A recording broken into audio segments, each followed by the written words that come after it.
I'm Philip Ward, Editor-in-Chief of AuntMinnieEurope.com. I'm very pleased to have the President of ECR 2018, Professor Hamm, with us today.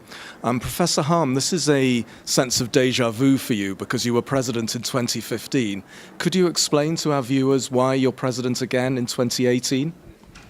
First of all, I think I can say that to be a president of the ECR is always great fun and to work with all these international colleagues to design the program. But coming back to your question, this was not my initial aim to be the ECR president the second time. But the simple explanation is we had two presidents before, one for the Congress and one for the society. And then the statutes have been changed and now we have only one president.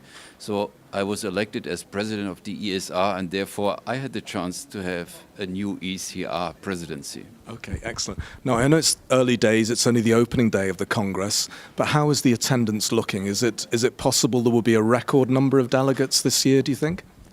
If you're looking to my face, you see a smile. The smile is because we have an all-time high in abstract submission, and right on the first day, we have an all-time high on registered participants. We have an increase of 10% with radiologists and an increase of 5% with radiographers, and therefore I'm smiling. Excellent. Now, you mentioned about radiographers. They're a very important element of the Congress. What has been done to really attract them, to make this their meeting? I think for radiographers, they see the ECR also as their Congress in Europe. Of course, we have some language barriers for them, and therefore we have also some presentations in their national languages. So I think over the next years, the number of radiographers are continuously increasing, and we have a new support program which is called Shape Your Skills, which offers young radiographers free registration and free housing in Vienna at the beginning of their professional career. Excellent. All very positive, I'm sure. Now, one thing that might have affected registration is the cold weather. It's bitterly cold in Vienna. Have you made provisions? Have you tried to take account of the weather? So we are a little bit surprised of the very cold weather, but as we look outside, the sun is shining. But how can we cope with this cold weather? First, with lively discussions. And then outside, for example, in the Swiss village with hot chocolate and mulled wine. Mulled wine in German sounds Glühwein. So we are prepared. Okay, good. Now, something in your role as ESR president that you've been very involved in, you refer to it today on the front cover of ECR Today, the Congress newspaper, is Brexit, the UK exit from the EU.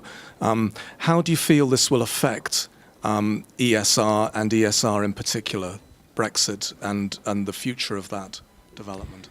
First of all, I think most of us are not very happy with the Brexit vote. But this is a political vote, it is as it is.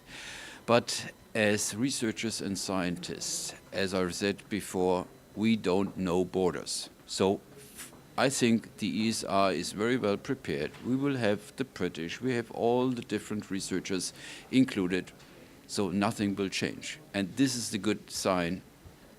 Science does not know borders. So okay. We don't see any borders. So no change at all in the relationship between ESR and the Royal College of Radiologists in the UK? No difference. We are researchers and we communicate and we exchange our ideas and knowledge and teaching. Okay.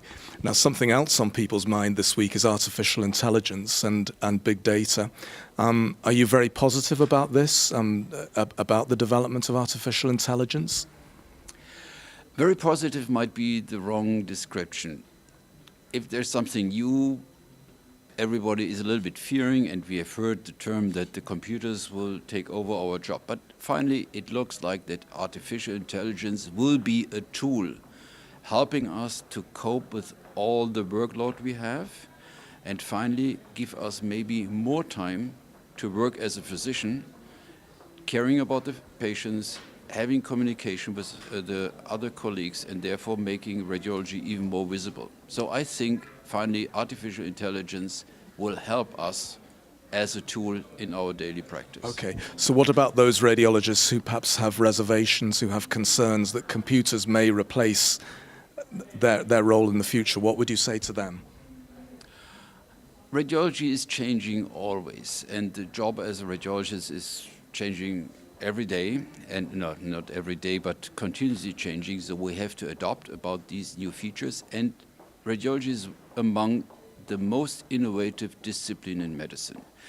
So finally, I think we will take artificial intelligence as a tool, but not to replace our job. Finally, I'm quite optimistic. Okay, excellent. Overall, do you have a message to our viewers, our readers, about ECR and about what you would hope to and expect to be achieved this week? This is like every year. So ECR is a very modern congress, attracting a lot of young people. So for example, the average age at ECR is 42. It's very young. Excellent. And this makes ECR even more attractive, and I think ECR has something to offer to everybody.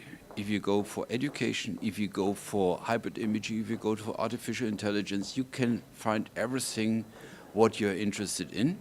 And finally, when you are leaving ECR, you have the feeling, oh, I've missed something, but you will not miss it because you can go back to ECR on demand, and then you can attend the lectures what you have missed. So ECR can offer everybody a bright variety. Well, thank you very much for joining us. We appreciate that you sparing the time for this interview, and we wish you a successful Congress this week.